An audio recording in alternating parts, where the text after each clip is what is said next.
আসসালামু আলাইকুম দেশবাসী, সবাই কেমন আছেন? আসলে ইদারিং শুরু হয়েছে ইরানে তেল না দেওয়ার কারণে, যুদ্ধের কারণে আমাদের বাংলাদেশে আজকে থেকে শুরু হয়েছে অকটেন পেট্রোল, সব জিনিসই আপনার বন্ধ। আমি রংপুরে আছি।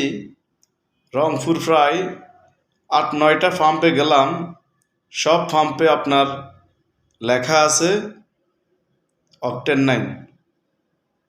তো আমাদের বাংলাদেশে আসলে 2 দিন আপনার গেছে, তারপরে আপনার তেল মজবুত নাই। দেখেন আমরা কি বাংলাদেশের পরিস্থিতি আমাদের। 2 দিন আজকে থেকে শুনলাম, দেখি। আর আমি নিজে গেছি রংপুরে,